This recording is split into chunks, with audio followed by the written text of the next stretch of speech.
जय गुरुदेव। दूरदर्शी आवाज़ मासिक पत्रिका 1 सितंबर 2023।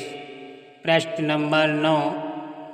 जय गुरुदेव डायरी से संगत में सर्वशक्त।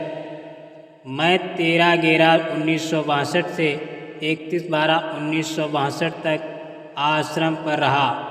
अब की बार हर साल से अधिक रहना हुआ और रोसा साहब के लिए आश्रम पर ठहरे रहे कि वो अवश्य आसाम से छुट्टी लेकर आवेंगे। उनका हृदय भंडारे के समय नहीं यही था। उनकी धर्म देवी भंडारे पर थी। रोसा साहब में जो परिवर्तन हुआ वो भविष्य में सबको याद रहेगा। सत्संग में यही सर्वशक्ति है जो लोगों के जीवन को बदल देती है। रोसा साहब से मिलने के बाद मैं रवाना हो जाऊंगा। एक रात्रि एटा गया प्रसाद बजाज के यहाँ, एक रात्रि कानपुर गिरजाराज किशोर गर्ग के यहाँ किदवई नगर, एक रात इलाहाबाद केदारनाथ RTO बाबू के यहाँ, 2 रात बनारस नानक प्रसाद जी के यहाँ, एक रात गया, तो रात्रि आसनसोल विश्वनाथ लाल शिव इंजीनियर के यहाँ, फिर प्रोग्राम के अनुसार कन्हैयालाल के यहाँ B34 काली घाट रोड कलकत्ता पहुँच जाऊँगा। ऐसा प्रोग्राम है। ये यात्रा कार के द्वारा होगी। अपने प्रेमियों से समागम करते हुए पहुँचेंगे।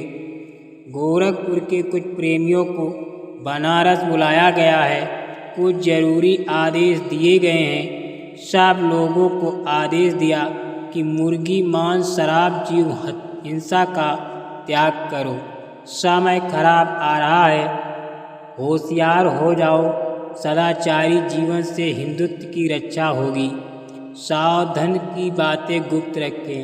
सेठ लक्ष्मी नारायण जी इंदौर वाले ने आकर अपना साधन वर्णन किया और कहा कि स्वामी जी जो तरक्की साधना करते समय हुई है उसको मैंने अपनी धर्मपत्नी से हर रोज़ सुनाया और कहा कि हम सब प्रत्यक्ष देखते हैं। उनकी साधना के फलस्वरूप ये हुआ कि पत्नी को इतनी बेचैनी हुई कि सेठ लक्ष्मी नारायण जी को 1 मिनट बैठना मुश्किल हो गया और इतनी अशांति पैदा हो गई कि क्या होगा। लक्ष्मी नारायण जी ने खुद अपनी साधना में विघ्न पैदा किया। परमार्थ का धन जो अंदरूनी आँख खोलने पर प्राप्त होता है उसको तब तक छुपाना चाहिए कि जब तक वो पूर्ण अवस्था को प्राप्त न कर ले। ये अकथनीय गोपनीय धन है।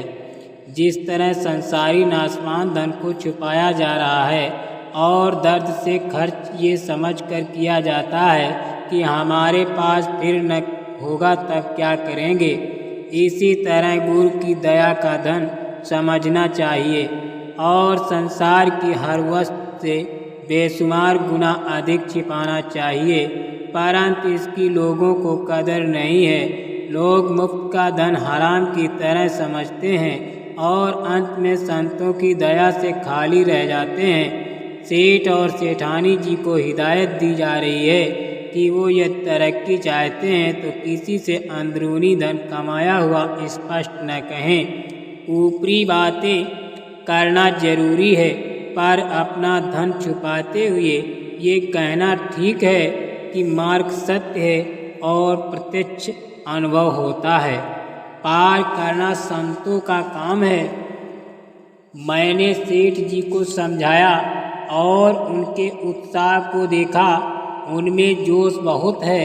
आगे की प्रार्थना करते हुए इंदौर के लिए जोर दिया है कि स्वामी जी हम जीव पापी हैं, नरक कुंड में जाकर गिर जाएंगे।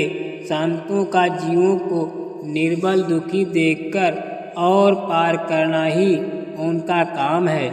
लक्ष्मी नारायण गणेश प्रसाद उनकी धर्म देवियों को बहुत प्रेम पैदा हुआ। गणेश प्रसाद जी की देवी को समझाया कि वो कार्य बंद कर दें ताकि उन्नत हो जावे। बड़े भाव प्रेम से सब जमीन पर लेटे मगनलाल जी, लीलावती उनकी बच्ची जमीन पर लेटती रहीं। और वास्तव में इसी प्रकार का आदर्श प्रेम होना चाहिए। सभी के प्रति सद्भावना उनके प्रति भी थी। लीलावती, मगनलाल और उनकी बच्ची में आदर भाव से निवेदन सत्संगियों को किया कि आप जरूर आवें। स्वामी जी का प्रोग्राम गर्मी में होगा। स्वामी जी सेवा का भाव। सेवा 4 किस्म की होती है, तन, मन, धन और सूरत की सेवा। परंतु भाव की जागृति और भक्त की उन्नति के वास्ते सेवा लेते हैं और प्रेम जगाना चाहते हैं और मन की सफाई बगैर सेवा के नहीं, इसलिए सेवा प्रथम रखी है। सेवा भाव से प्रीत सेवक की बढ़ती है और गुरु में विश्वास प्रेम बढ़ जाता है और मालिक के प्रति प्रेम विरह जागृत होता है। वो सेवक अपने आप सेवा करने लगता है। इस वास्ते संत सेवक से सेवा लेना मुनासिब समझते हैं। बगैर थोड़ा तन मन धन लगाए वो प्यार बनता नहीं है। दुनिया में भी जहाँ जिसका प्यार होता है वहाँ पर लोग तन मन धन से सेवा करते हैं। बिना प्रीत के कहीं भी एक पैसा खर्च करने का मन नहीं करता है। फिर परमार्थ में भी जब सच्ची प्रीति होती है तब दूसरी तरह उमंग उठती है और सेवा करके हर्ष होता है और अधिक शांति मिलती है, शांति आती है। जब तक किसी प्रेमी के हृदय में संत सतगुरु व मालिक की थोड़ी बहुत प्रतीत नहीं होती है तब तक उसमें तन की सेवा नीचे दर्जों की नहीं बन सकती और न विशेष धन ही खर्च कर सकता और न उसके मन सूरत जैसा चाहिए। शब्द के अंतर अभ्यास में लगकर थोड़ा बहुत रस और आनंद पा सकते हैं।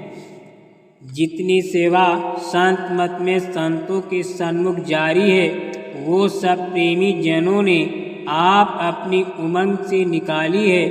ये सेवा तन मन धन की सेवा के उद्गार हैं जो उसके हृदय कमल से निकलती है, जिसको प्रेमी जन देखकर वो उमंग की मस्ती में आकर करते हैं। हर ऊंच नीच सेवा में उपस्थित होते हैं और उसी उमंग की सेवा से साधन अवस्था में अंतरित तरक्की पाते हैं। तन की सेवा का बहुत बड़ा महत्व है।